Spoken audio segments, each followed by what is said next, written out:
안녕하세요, 박정우입니다. 세상을 보는 경제학 제2강으로 인공지능으로 인한 일자리의 변화를 들고 찾아왔습니다. 지난 시간에 인공지능 기술이란 무엇인가 아마 쉽게 이해하셨을 거라 생각이 드는데요.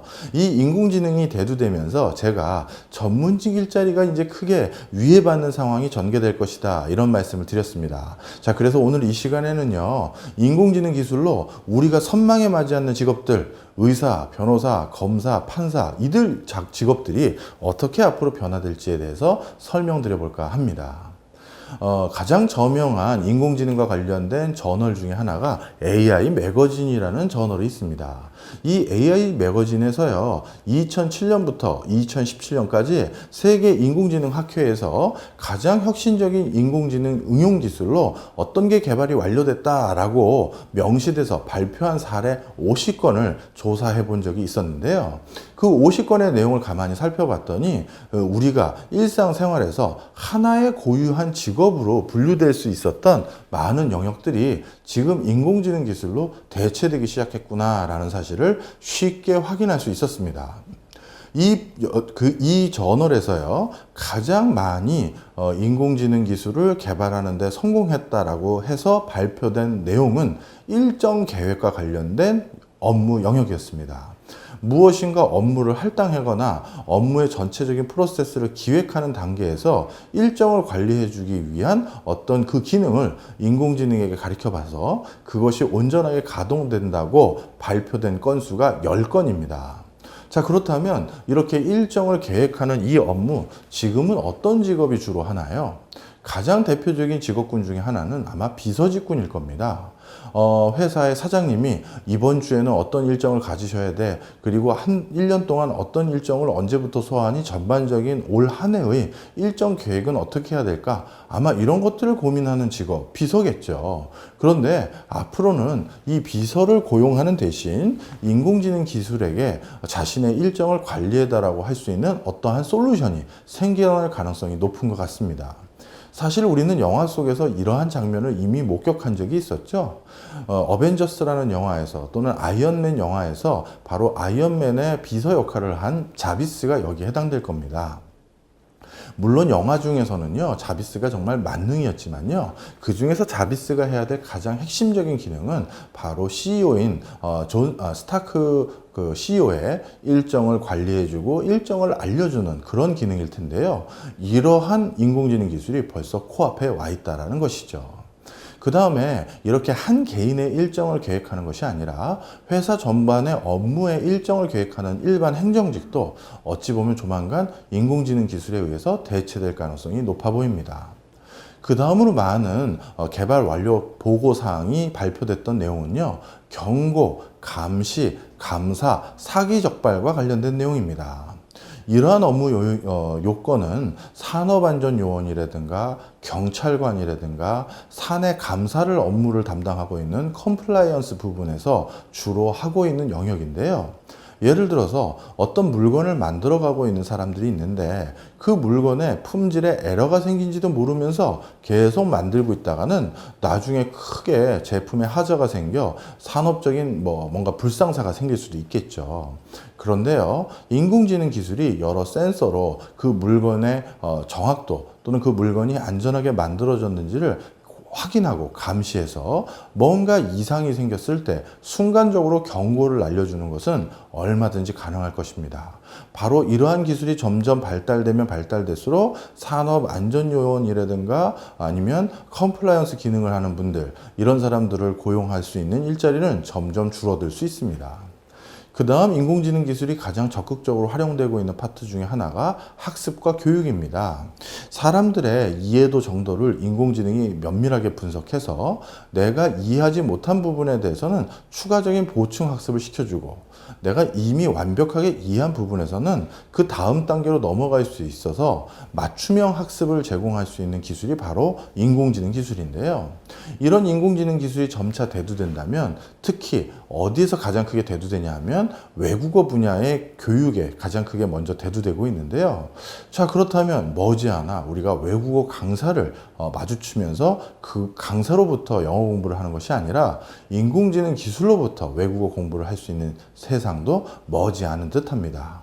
이 밖에 진단 검출을 하는 역할, 그 다음에 필터링, 선택, 랭킹을 매기는 역할, 그 다음에 무언가를 추천해주는 역할들이 이미 상당 부분 인공지능 기술로 개발이 완료됐다라고 보고가 되고 있는데요.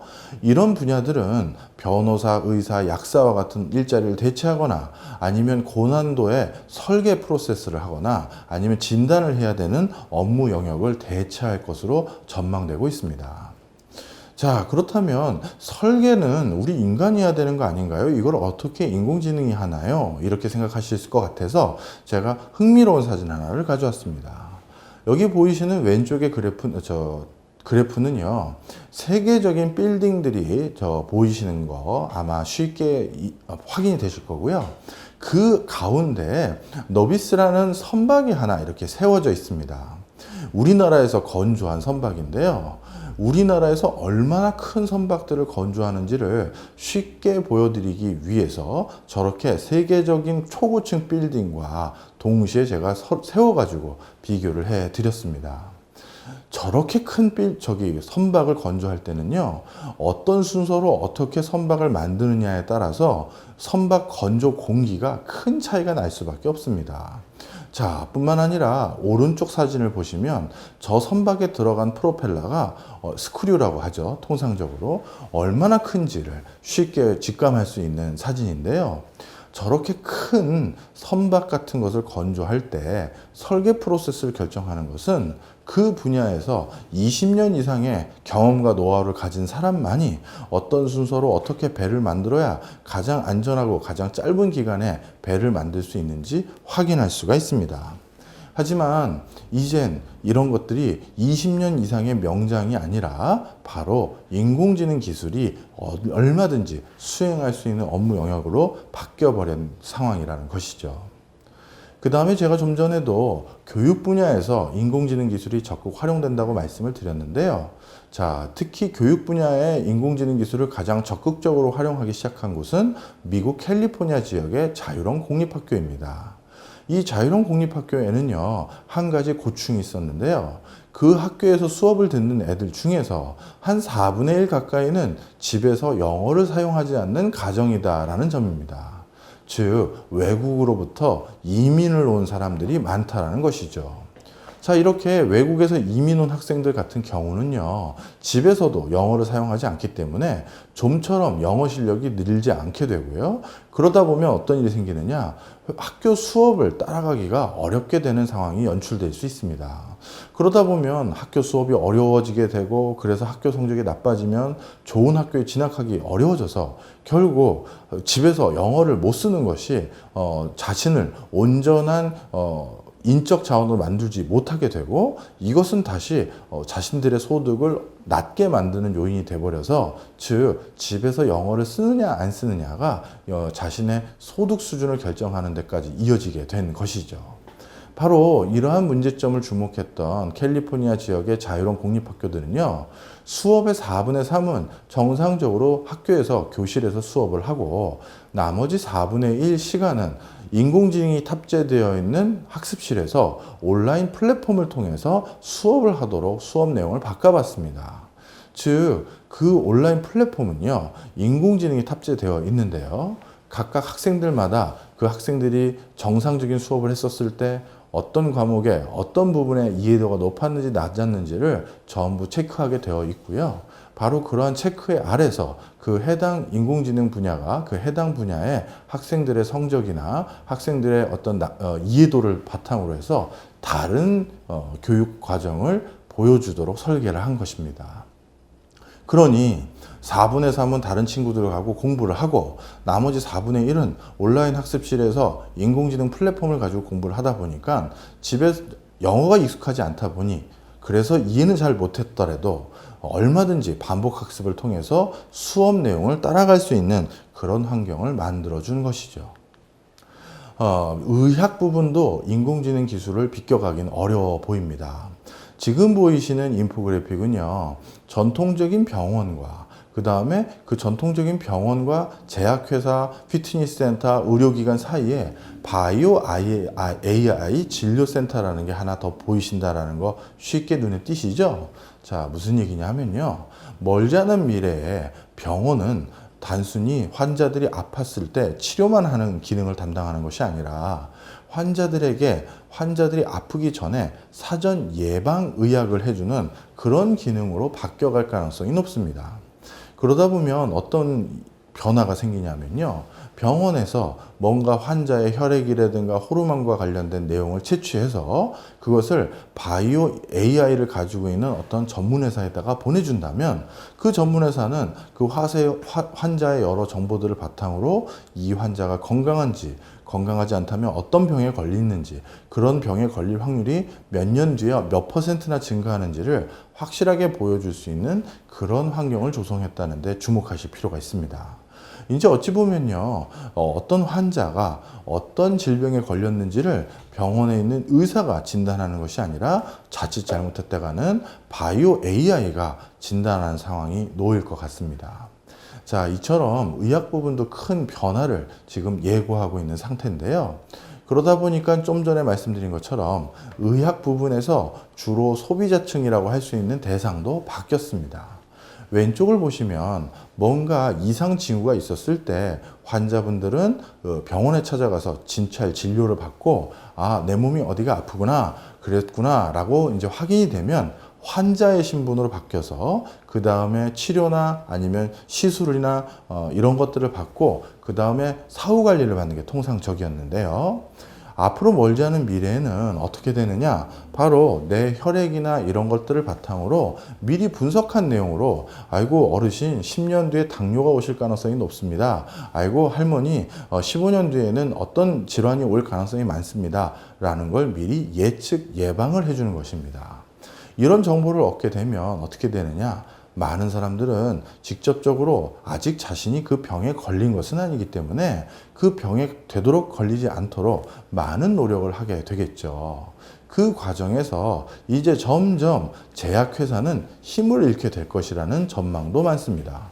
제약회사가 돈을 벌려면 환자가 많아야 되는데요. 즉 정상인들 중에서 아파서 환자 신분으로 바뀌는 사람이 많아야 이렇게 병원들이 또는 제약회사들이 돈을 버는데 앞으로는 내가 5년 뒤에 뭘 조심해야 될지 10년 뒤에 뭘 조심해야 될지를 알게 되는 상황이라면 이제는 뭐가 중요하다?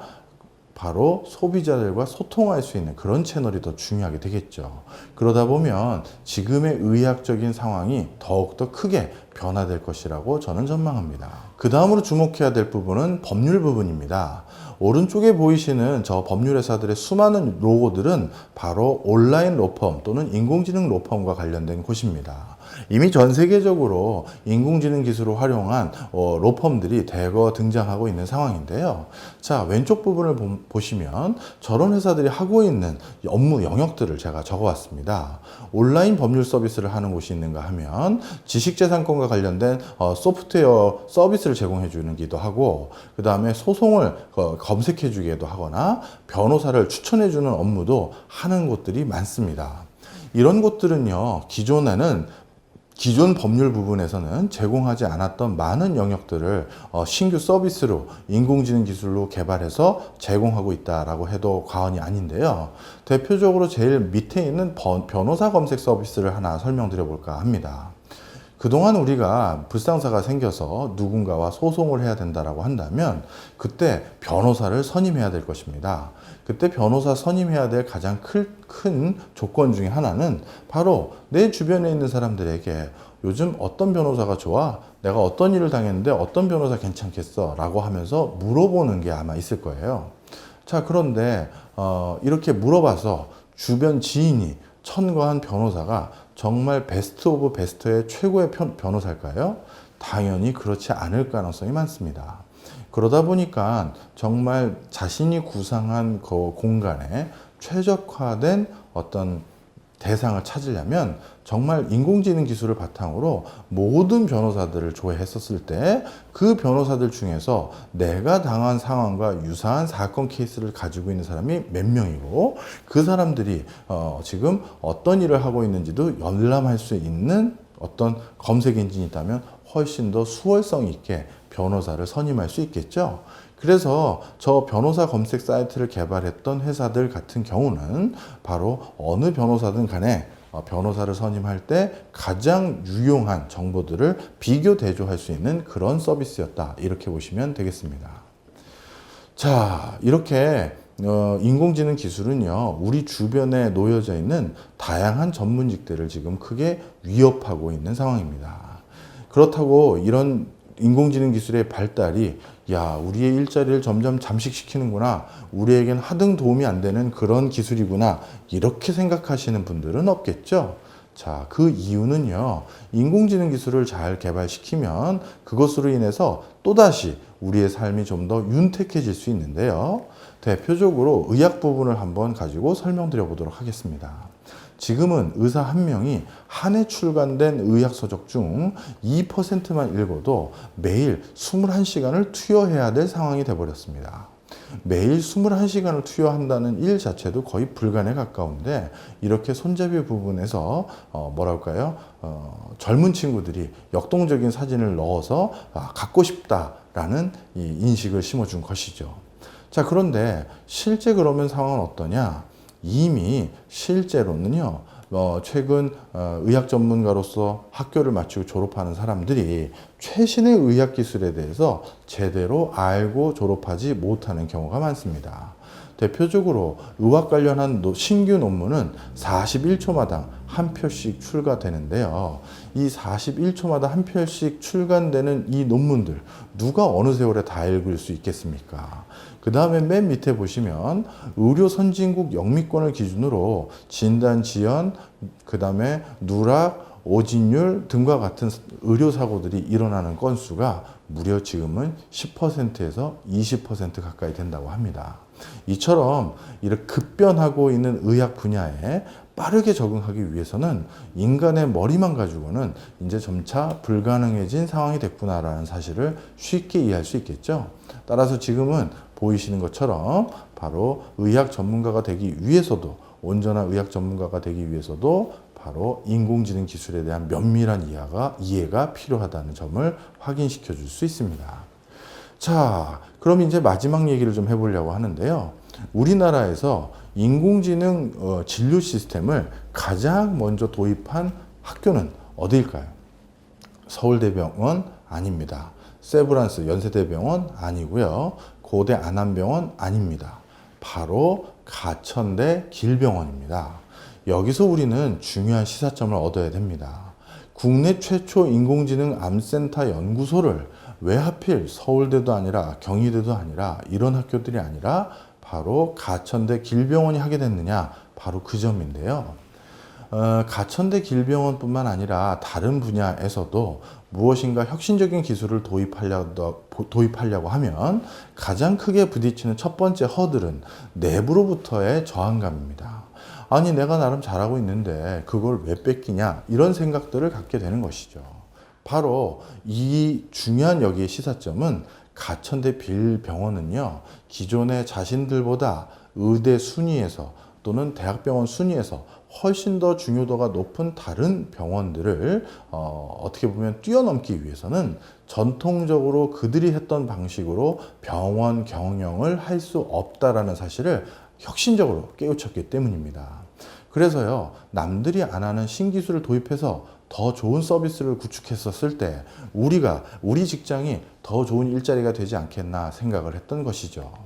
바로 이런 가천대 길병원이 가장 먼저 이렇게 혁신적으로 의학 전문 기술을 도입하게 된 배경은 이들 서울대병원, 세브란스, 카톨릭, 삼성병원보다 못지않는 또 다른 대학병원을 구축하기 위한 노력 때문인데요. 그런 노력이 이제 슬슬 실현돼서 결실을 맺고 있는 것 같습니다. AI를 도입하고 난 뒤에 길병원의 전체 순인데요. 보시면 2016년, 2017년도를 보시면 급격하게 우리가 대학병원 순위에서 상위 랭커로 거듭 진화하고 있다는 사실을 확인할 수 있겠죠. 이처럼 기술 발달이라는 것은 이제 그것을 저항하거나 기술 발달이 이루어지지 못하도록 막을 수 있는 방법은 없습니다. 어찌 보면 가천대 길병원이 우리에게 주는 교훈은요, 이런 기술 발달을 가장 효과적으로 극복하는 방법은 그 기술을 내 기술로 만들었을 때 있는 게 아닌가라는 시사점을 주는 게 아닌가 생각이 드네요. 저는 다음 시간에는 또 다른 기술인 데이터를 들고 찾아뵙도록 하겠습니다. 여기까지 마치겠습니다. 감사합니다.